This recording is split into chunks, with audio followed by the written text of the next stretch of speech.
Si Jojo Tyrone Malonzo Perez, ipinanganak noong September 14, 1984 at pumanaw noong December 29, 2011, ay isang Filipino model, actor at host ng telebisyon at isang alumnus ng reality-based talent search na Starstruck.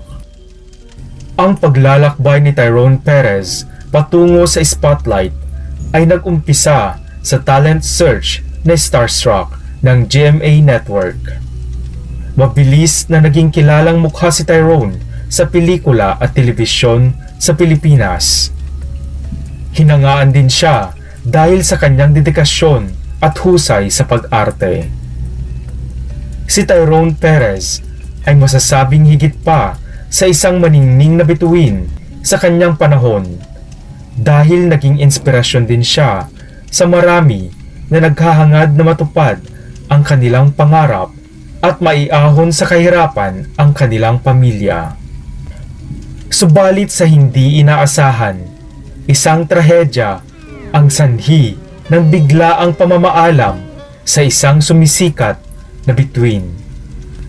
Ang biglaang pagkamatay ng aktor na si Tyrone Perez ay nagdulot ng matinding pagkagimbal sa industriya ng entertainment. Kilala sa kanyang talento at karisma, ang hindi napapanahong pagpanaw ni Tyrone Perez ay nagdulot ng pagdadalamhati sa mga tagahanga at kasamahan.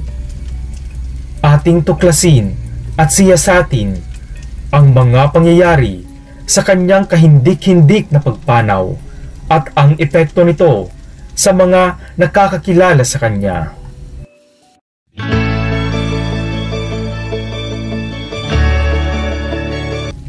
Ipinanganak si Tyrone Perez sa Barangay Alfonso, Concepcion, Tarlac, dito sa Pilipinas.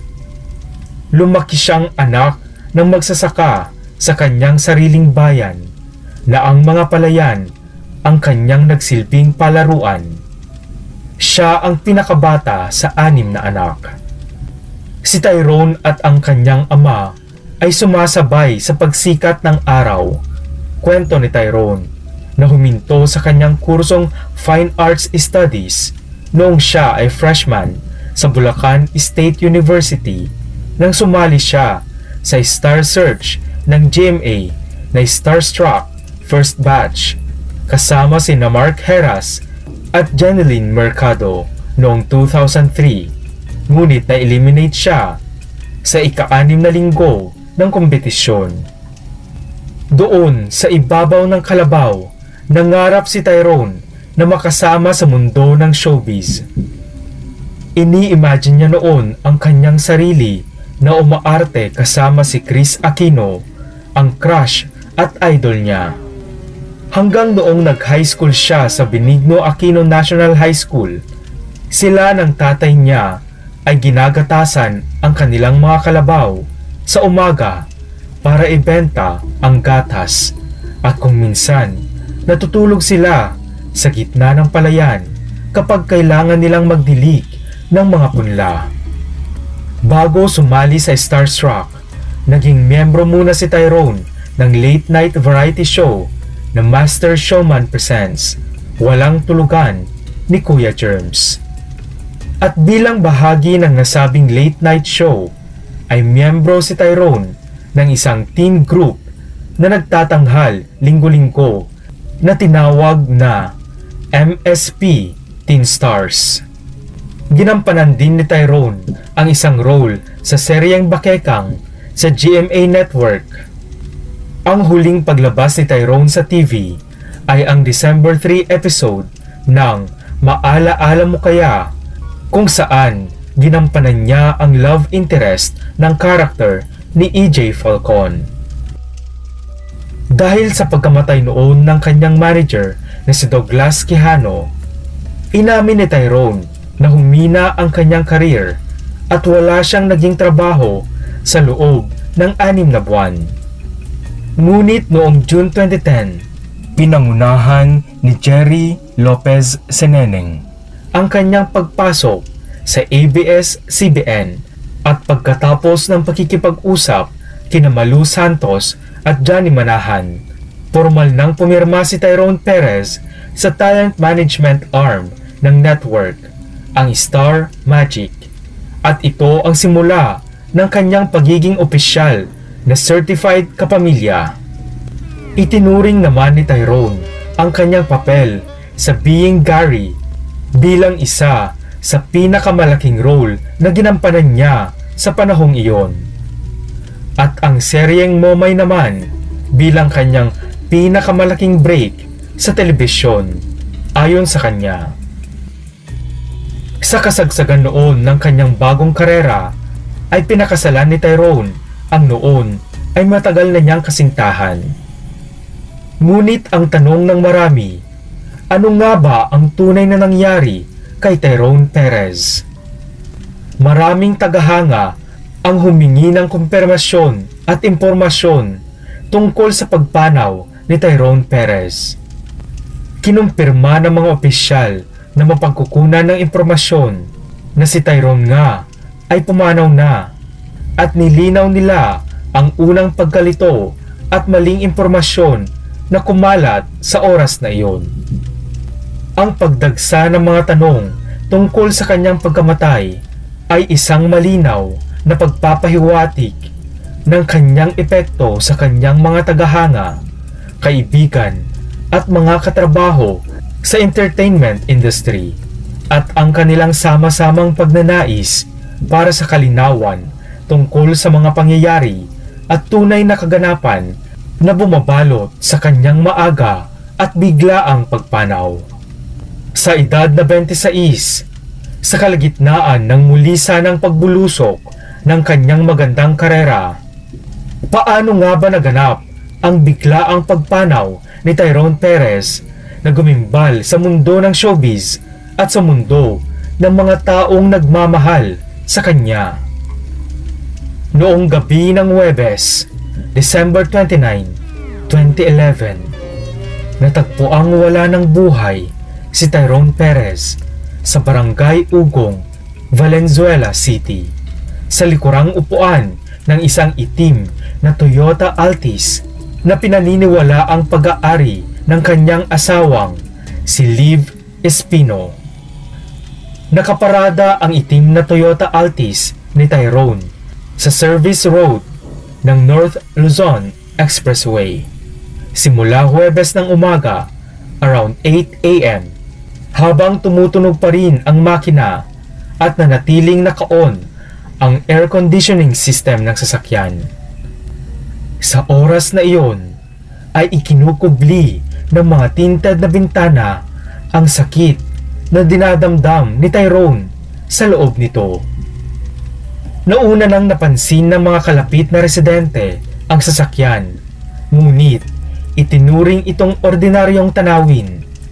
Hanggang sa gabi na lamang nila inalerto ang mga otoridad.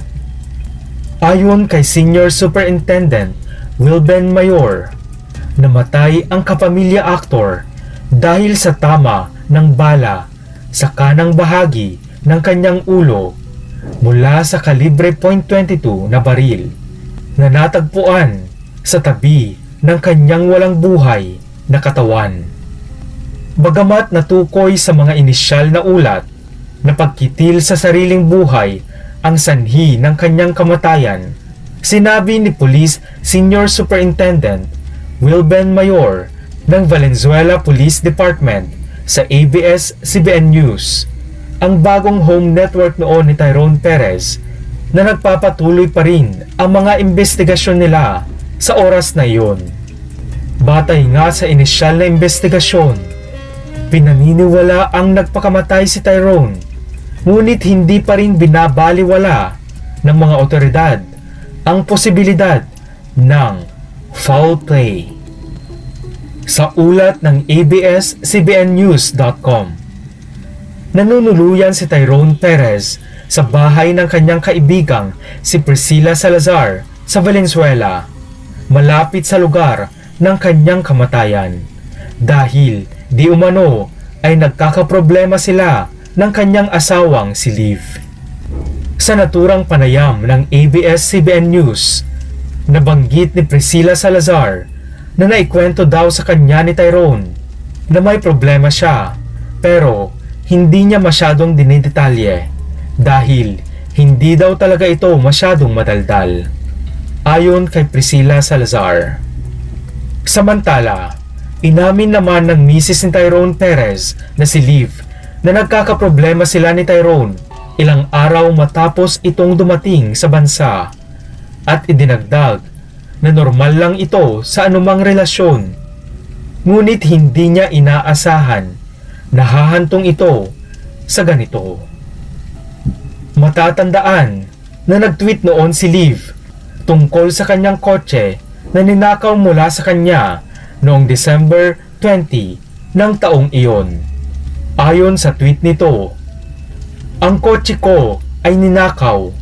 Kung makakita ka ng itim na Toyota Altis 2009 model na may plate number ZSP 875, mangyaring iulat ito kaagad sa mga otoridad. Salamat." Ayon sa tweet ni Liv. Ang nasabing sasakyan ay kung saan natagpuan ang walang buhay na katawan ni Tyrone. Ibinunyag din ni Liv na nakausap niya si Tyrone sa cellphone bago ito namatay at sinabi nito ang planong wakasan ang kanyang buhay. Parang nahulog na phone. Narinig ko lang sa kanya. Nag-struggle siya huminga. Nahulog na yung phone. Hello ako ng hello. Wala na. Kwento ni Liv. Sa loob ng sasakyan, ang kanyang ulo ay nakasandal sa pinto at ang sun visor ay natatakpan ang kanyang walang buhay na katawan. Sinira ng pulis ang kaliwang bintana sa likod para makakuha ng access sa loob ng kotse. Sa kabila nito, nagsagawa pa rin ng ballistics exam ang police department sa baril habang ang cellphone ng aktor ay sumailalim sa forensics exam sa Camp Crame para kumpirmahin kung talagang nagpakamatay nga si Tyrone Perez. Nang maglaon ay nakumpirma na ang dahilan nga ng pagkamatay ni Tyrone ay ang pagkitil sa sarili niyang buhay. Naglabas naman ang Star Magic ng opisyal na pahayag tungkol sa pagpanaw ni Tyrone Perez. Si Tyrone Perez ay inilibing sa Concepcion Japanese Cemetery sa Concepcion, Tarlac noong January 5, 2012. Matapos ang biglaang pagpanaw ng Filipino actor na si Tyrone Perez, ay muling nagluksa noon ang entertainment industry. Nakilala si Tyrone sa kanyang malikhaing talento at mapang-akit na presensya sa screen.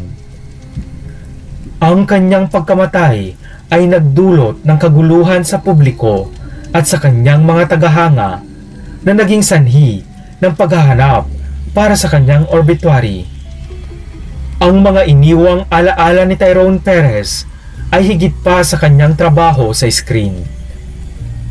Matatandaan siya sa kanyang angking husay, malawak na talento at umaapaw na enerhiya na nagbibigay buhay sa mga karakter na kanyang ginampanan ng may lalim at matinding emosyon na nag-iwan ng pangmatagalang marka sa industriya at umantig sa maraming buhay sa mundong ito. Labis na nagluksa ang industriya sa kanyang pagkawala at patuloy na umasa na ang kanyang pagpanaw ay magpapasiklab ng mga talakayan tungkol sa kalusugan ng isip at kapakanan ng mga artista. Sa isang lipunan kung saan ang mga kilalang tao ay madalas na inilalagay sa isang pedestal, ang kanilang mga personal na pakikibaka sa buhay ay maaaring makalimutan o hindi maunawaan ng iba, lalo na ang mga mapanghusga at mapanirang mga kritiko. Ang nangyaring pagkitil ni Tyrone Perez sa sarili nitong buhay ay nagsisilbing paalala ng kahinaan na nasa ilalim ng mga pampublikong persona.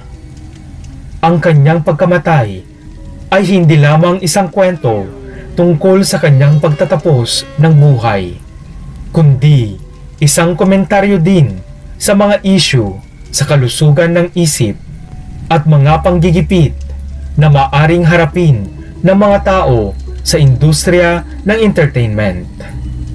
Ang pagpanaw ni Tyrone Perez ay nananatiling isang masakit na paalala ng mga tahimik na laban na kinakaharap ng marami. Habang nagdadalamhati tayo sa pagkawala ng isang sumisikat na bituin, alalahanin natin ang kahalagahan ng pagdamay, pagmamalasakit, at paghingi ng tulong kapag kinakailangan. Sa huli, ang alaala ni Tyrone ay nagsisilbing isang matinding panawagan para sa kamalayan at pag-unawa sa kalusugan ng isip.